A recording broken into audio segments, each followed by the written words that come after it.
Hi everyone, thank you for joining me. I have a thought of the month for you, and that is about habits. Recently, my husband was preaching about habits, and he said something that's so true that so often bad habits are pretty easy to form and hard to break, but good habits can often be harder to form and so easy to break. And I thought, why is that true? You just want good habits to be very easy to form and then hard to break. But the opposite is often true. A lot of times the good habits you have to work hard to create and establish. A habit is something that you do continuously. You make the habit of doing something means you're going to do it all the time. And so I started thinking about what are some habits in my life that have affected me in a positive way, and what are some that have affected me in a negative way. And often habits have a ripple effect.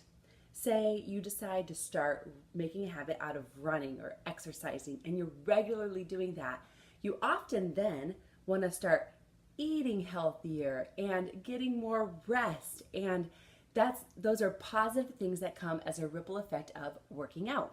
Well, anyways, I was thinking about something that I started last year. It's the simplest thing ever, but it has affected my life so positively. Not just my life, but my husband's life and my guests' lives for those who come and visit my home. And that is, I started making the bed every day. Can you believe that? Maybe you make the bed easily every day and that's just something you've done for your whole life and it's wonderful. But at some point, I used to do that when I was in college and when I was in college. Sorry if you're my roommate and you saw me not making the bed. But when I was a kid, I went through a phase of making the bed every day, but I had a single bed. And it was easy. I just kind of throw the comforter up, put the pillows there, and it looked great. But once I got married, I got a bigger bed, and with the bigger bed came the tedious responsibility of having to walk around the bed and pull the comforter up, then walk to the other side, pull the comforter up, walk to the other side, put up the pillows, walk to the other side, put up the pillows. It's just so funny because it's not really that tedious in all actuality, but it seemed like it was so tedious to me, so I kind of stopped making the bed. And I would get so embarrassed when people would come to my house. I'd always, of course, close the door. But when they'd come and they had to sneak in my room for something, like to put a pack and play for someone to put their kid down, or just grab it in my room, but the babysitter's over. Oh, you can get the monitor for the baby. It's in my room. And then thinking, is my bed made? Is my room clean? It was something that bothered me. And last year I was listening to Terry Savelle Foy. You'll probably hear me talking a lot about her. She's changed my life. Thank you to my mother-in-law for encouraging me to listen to her. And anyways, Terry Savelle Foy was talking about this, our U.S. military. And she was saying, our U.S. military, when they first start their training, they don't get their first training in how to combat. Their first training is in bed making 101. And I thought, what in the world? And she said, honestly, think about it. If you walk into the barracks of the U.S. military, you're not going to find sheets and pillows and clothes thrown all over the place. You're going to find a tidy room. Beds made, things put away. It looks good. And so you're not going in and thinking am I in the hands of defeat or am I in the hands of the elite? You realize I'm in the hands of the elite. And that simple story challenged me so much. I thought, I can make my bed every day. So I started. That same day, I decided I'm going to do it. I've started making my bed every day. I make it, and guess what?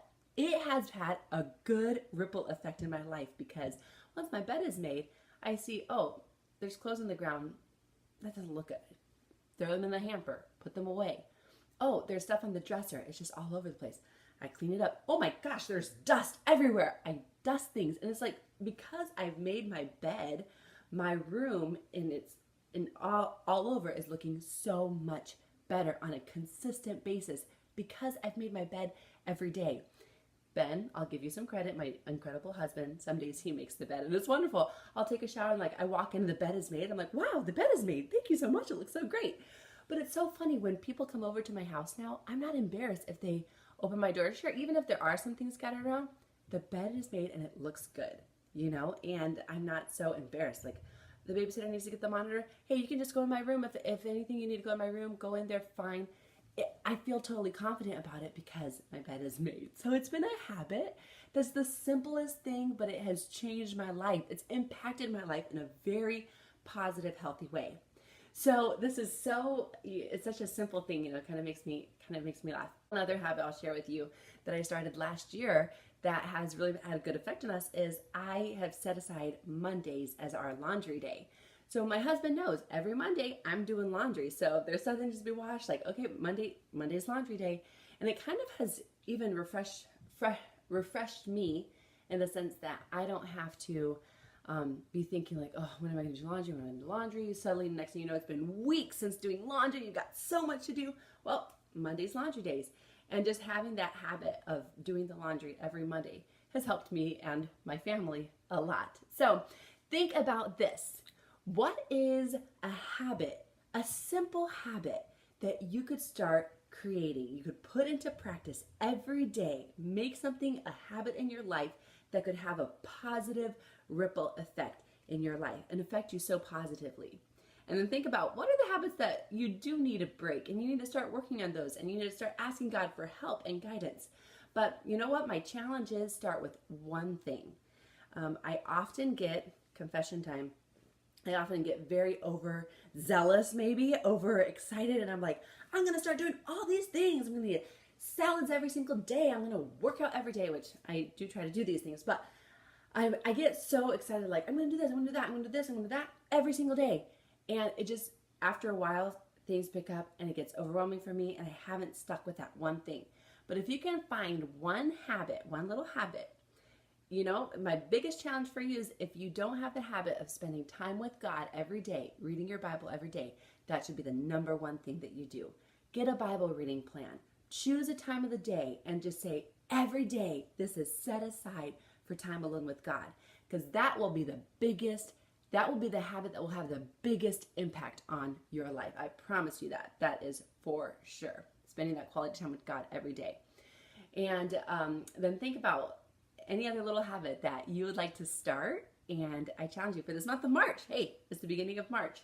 Get started, create a good habit, and see how it has a positive ripple effect in your life. Let me know what's working for you, what's not working. I'm curious. I'm so curious. All right, see you guys later.